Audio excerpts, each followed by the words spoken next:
Alright, thanks to the new Pokemon Presents, we have a ton of new information about Pokemon Scarlet and Violet. So, stick around until the end of the video because we're gonna deep dive into all the new mechanics and the new Pokemon. Okay, so first up, we have something completely crazy. I thought it was just a joke at first, but in Pokemon Scarlet and Violet, there are rideable and glidable legendaries. However, it seems like there could be a little bit of a drawback to this. I mean, usually the legendaries are a huge achievement to capture, but in Scarlet and Violet, it seems like you get them as part of the story itself, and even pretty early on in the game at that. I personally really like the challenge of trying to go out on my own accord and hunt down these legendary Pokemon, but it seems like Scarlet and Violet kind of takes that away a bit. The game takes place in the region of Paldea, and there are 3 different storylines. The first storyline consists of traditional gym battles that can now be done in any order,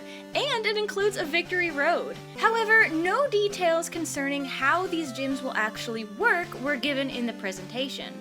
It does pose a bit of a problem with leveling, however. For example, do you have the gym scale with the player's average team level, or does each gym have a set level that their Pokemon will be at? And if the latter, then it kind of ruins the whole do the gyms in any order experience, considering you would have to be at a certain level to have a shot at actually beating that gym. As for the other 2 storylines, we're not sure exactly what they are. There's mention of a school treasure hunt, however, we're unsure whether this in itself is one of the 3 storylines, or if it just serves as a plot device to initiate the 3 stories. Either way, at least one story still remains completely unknown to us. They also revealed Pokemon Scarlet and Violet's new rival, Nemona. It appears that she's the rival for both the male and female player characters, but there's another character named Arvin who kind of looks like he could be the female player's rival. I, for one, hope that we do get separate rivals depending on the player's gender, but that's just me. We also learned that players are encouraged to explore Paldea with a completely multiplayer open world, which just sounds crazy to me. This is the first time I've been this excited about a Pokemon game ever. I really hope it lives up to expectations. Speaking of expectation, let me know what yours are in the comments below and what you're most excited about. Also, please remember to like and subscribe, and follow me on Twitch because I will be streaming this game the second it comes out. They also are introducing multiplayer raid battles. I know, I feel like I'm playing Destiny over here. In these battles, you fight with up to 3 of your friends against the rare Terra-type Pokemon, which is basically this game's version of Mega Evolution. The surprising part about these raid battles is that they're supposedly not going to be turn-based, so no player has to wait on another to do any action.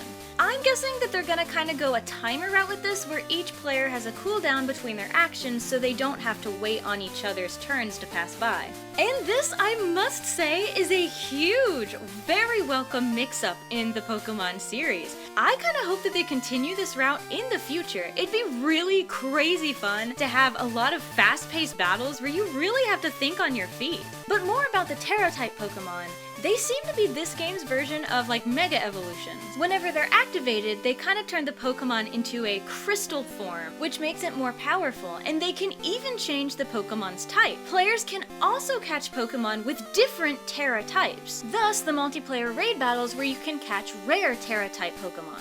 I find the Terra Pokemon really interesting. I can see this throwing a huge curveball in the competitive community.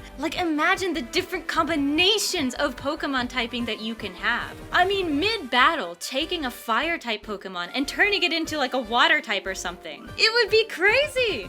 But now, the moment you've all been waiting for. Let's talk about those new Pokemon. So first up, they show us that there can be different Paldean forms of already existing Pokemon, kind of like the Alolan forms from Sun and Moon. It hasn't yet been confirmed whether these Paldean forms change the typing of the Pokemon or not.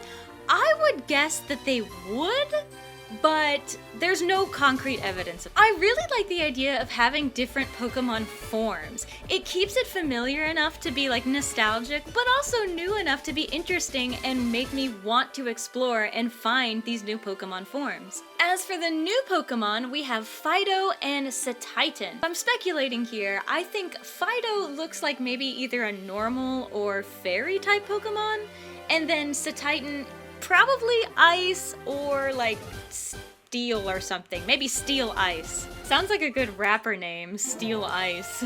I'm gonna feel like mega stupid when the game comes out and I'm completely wrong on all of these. But let me know in the comments what type you think they are. Maybe you'll do better than I did. And don't forget to like and subscribe. Bye!